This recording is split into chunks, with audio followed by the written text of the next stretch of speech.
You have to be crazy to try and collect all of the decorations in Pokémon Gold and Silver. One of the more obscure features in the second generation was the ability to decorate your room with various Pokémon themed trinkets and furniture, with up to 45 different kinds to collect. But the methods involved in obtaining all these items requires a tremendous amount of dedication and will push your patience to the absolute limit. However, if you were going to attempt this gargantuan task, then you were first going to have to take a trip back to New Barktown to visit your mother. A unique mechanic was introduced in the Johto region, where your mother would offer to save your winnings from Pokémon battles for a rainy day. This sounds great in theory, until you realize the woman is a shopaholic, and she's in the habit of spending your hard-earned cash on things you never asked for. But it's not all bad, as some of these items include the decorations needed to start working on your collection.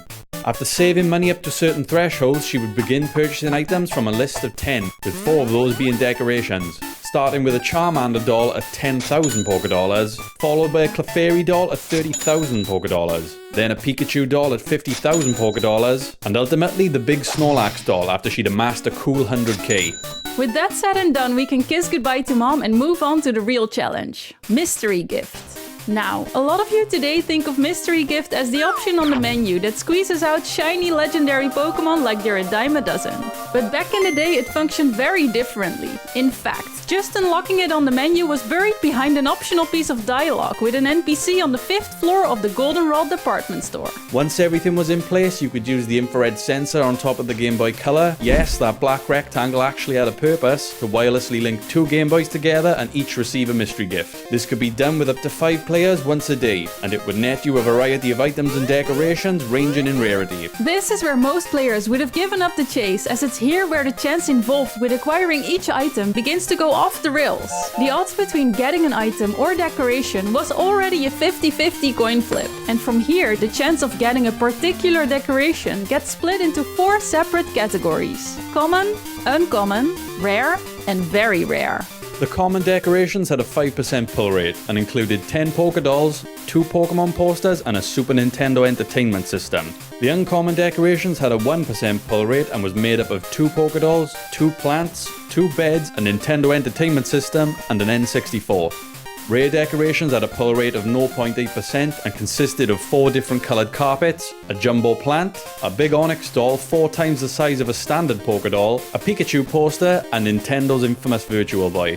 Lastly, very rare decorations had a measly 0.2% pull rate, but contained the big Lapras and the Surfing Pikachu doll. This seems straightforward enough. No skill is required and you just have to grind out these mystery gifts until you get every decoration, right? Unfortunately, the truth of the matter is much more complicated than you expect. For starters, each unique game can only send a subset of mystery gifts depending on the player's trainer ID. 8 common, 4 uncommon, 1 rare, and 1 very rare gift. So, doing mystery gift with your sibling or best friend just wouldn't be enough. But it gets even worse. You might think that the odds increase each time you obtain a decoration, since the pool of decorations for the game to choose from is shrinking, but it doesn't.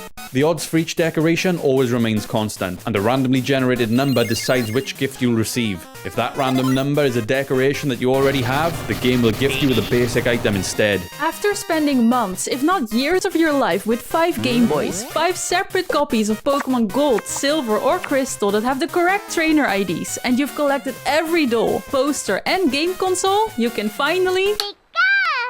Yes, if you didn't already know, the Pokémon Stadium games with their cross-platform functionality also included one-of-a-kind decorations. Either attached to Pokémon as rewards for completing certain in-game goals, or through the use of its own version of the mystery gift, complete with its own secrets and complications.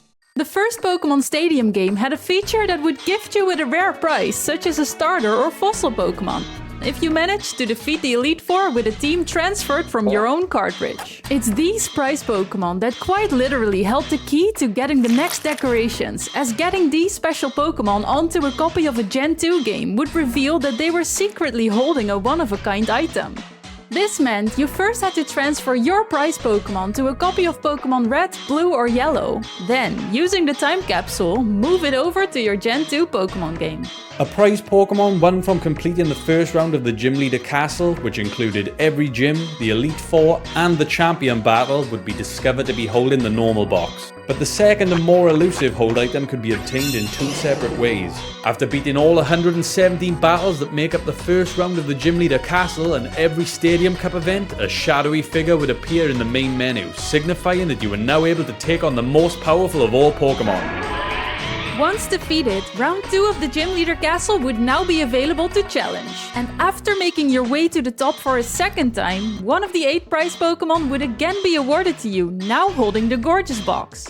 The only other way to obtain this Gorgeous Box was by using all 151 Pokémon to win either a tournament or defeat the Elite Four in order to fill out and complete Pokémon Stadium's Hall of Fame. This made owning a copy of Red, Blue or Yellow mandatory, as Mewtwo cannot be unlocked as a rental Pokémon. This painfully tedious process would reward you with the one-of-a-kind Pokémon Psyduck.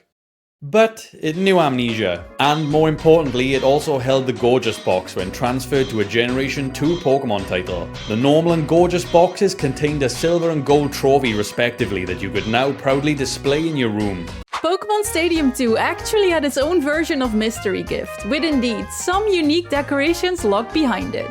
2 to be exact, a tentacle doll and a Pikachu bed.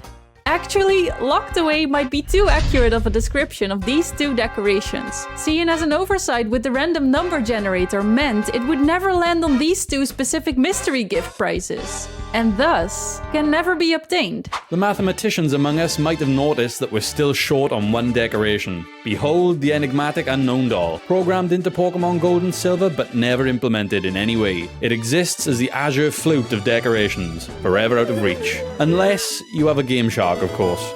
In fact, if you force these items into your room with cheat codes, you could see them fully modelled in Stadium 2 in all their glory. We're sorry to end this video on a sour note, but you'll never truly be able to complete your collection of decorations, and 100% your copy of Pokémon Gold and Silver. Nevertheless, we hope you've enjoyed this video. Thanks for watching, and make sure to like and subscribe if you want to see more.